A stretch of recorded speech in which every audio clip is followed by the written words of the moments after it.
श्री विष्णु पुराण 15वां अध्याय। प्रजेताओं का मरीषा नामक कन्या के साथ विवाह। दक्ष प्रजापति की उत्पत्ति एवं दक्ष की 8 कन्याओं के वंश का वर्णन। श्री परशुराम जी बोले, प्रजेताओं के तपस्या में लगे रहने से कृषि आदि द्वारा किसी प्रकार की रक्षा न होने के कारण पृथ्वी को वृक्षों ने ढक लिया और प्रजा बहुत कुछ नष्ट हो गई। आकाश वृक्षों से भर गया था, इसीलिए 10,000 वृक्ष तक ना तो वायु ही चला और ना प्रजा ही किसी प्रकार की चेष्टा कर सकी। जल से निकलने पर उन वृक्षकों को देखकर प्रजेतागण अति क्रोधित हुए और उन्होंने रोष पूर्वक अपने मुख से वायु और अग्नि को छोड़ा। वायु ने वृक्ष को उखाड़ कर सुखा दिया और प्रचंड अग्नि ने उन्हें जला डाला। इस प्रकार उन समय वहां वृक्ष को नाश होने लगा। तब वहां भयंकर वृक्ष प्रलय देखकर थोड़े से वृक्षों के रह जाने पर उनके राजा सोम ने प्रजापति प्रजेताओं के पास जाकर कहा, हे नृपतिगण, अब क्रोध शांत कीजिए और मैं जो कुछ कहता हूँ सुनिए। वे वृक्षकों के साथ आप लोगों की संधि करा दूंगा। वृक्षकों से उत्पन्न हुई इस सुंदर वर्ण वाली रत्न स्वरूप कन्या का मैंने पहले से ही भविष्य को जानकर अपनी किरणों से पालन पोषण किया है। वृक्षकों, यह कन्या मरीषा नाम से प्रसिद्ध है। यह महाभागा इसीलिए ही उत्पन्न की गई है कि निश्चय ही तुम्हारे वंश को बढ़ाने वाली तुम्हारी भार्या हो और तुम्हारे आधे आधे तेज से इसके परम विद्वान दक्ष नामक प्रजापति उत्पन्न होंगे। वह तुम्हारे तेज के सहित मेरे अंश से युक्त होकर अपने तेज के कारण अग्नि के समान होगा और प्रजा की खूब वृद्धि करेगा। पूर्व काल में वेदवत्तमों में श्रेष्ठ एक खंडु नामक मुनीश्वर थे। उन्होंने गोमती नदी के परम रमणीक तट पर घोर तप किया। तब इंद्र ने उन्हें तपोभ्रष्ट करने के लिए प्रमलोचा नाम की उत्तम अप्सरा को नियुक्त किया। उस मंजोहसी ने उन ऋषि श्रेष्ठों को विचलित कर दिया। उसके द्वारा शुद्ध होकर वे 100 से भी अधिक वर्ष तक विषय सक्त चित्ता से मंदराचल की कंदरा में रहे। तब हे महाभाग, एक दिन उस अप्सरा ने खंडू ऋषि से कहा, हे ब्राह्मण, अब मैं स्वर्गलोक को जाना चाहती हूँ। आप प्रसन्नता पूर्वक मुझे आज्ञा दीजिए। उसके ऐसा कहने पर उसमें असक्त चित्त हुए मुनिनन ने कहा, भद्रे, अभी कुछ दिन और रहो। उनके ऐसा कहने पर उस सुंदरी ने महात्मा कुंड के साथ अगले 100 वर्ष तक और कहकर नाना प्रकार के भोग भोगे। तब भी उसके यहाँ पूछने पर भी भगवान, मुझे स्वर्गलोक को जाने की आज्ञा दीजिए। ऋषि ने यही कहा कि अभी और ठहरो। तदंतर 100 वर्ष से कुछ अधिक बीत जाने पर उस सुमुखी ने प्रणयुक्त मुस्कान से सुशोभित वचनों में फिर कहा, ब्राह्मण, अब मैं स्वर्ग को जाती हूँ।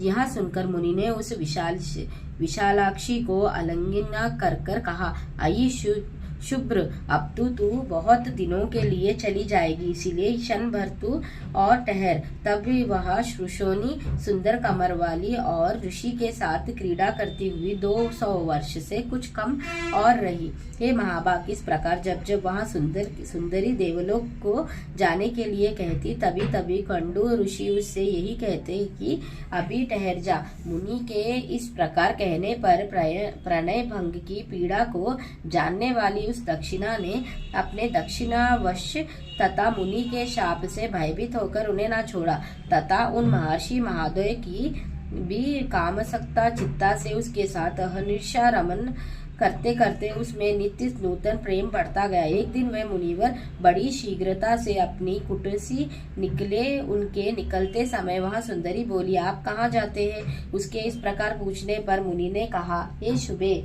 दिन अस्त हो चुका है, इसीलिए मैं संध्यावसान करूंगा, नहीं तो नित्य क्रिया नष्ट हो जाएगी। तब उस सुंदर दांतों वाली ने उन मुनीश्वरों से हंसकर कहा, हे सर्वधर्मज्ञ, क्या अब आज ही आपका दिन अस्त हुआ है?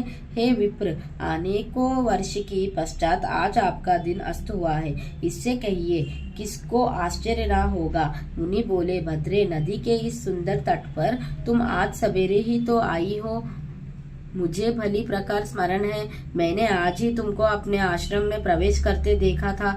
अब दिन के समाप्त होने पर यहाँ संध्या काल हुआ है, फिर सच तो कहो, ऐसा उपहास क्यों करती हो? प्रमलोचा बोली, ब्राह्मण, आपका यहाँ कथन की तुम सवेरे ही आई हो ठीक ही है, इसमें झूठ नहीं, परंतु उस समय को तो आज सैकड़ों वर्ष बीत चुके हैं। सोम ने कहा, तब उन विप्रवर ने उस विशालाक्षी से कुछ घबरा कर पूछा, अरे भीरू, ठीक ठीक बता, तेरे साथ रमन करते मुझे कितना समय बीत गया? प्रमलोचन कहा, अब तक 907 वर्ष 6 महीने तथा 3 दिन और भी बीत चुके हैं। ऋषि बोले, अई भीरू, यह तो ठीक कहती है, यहाँ है शुभे, मेरी हंसी करती है।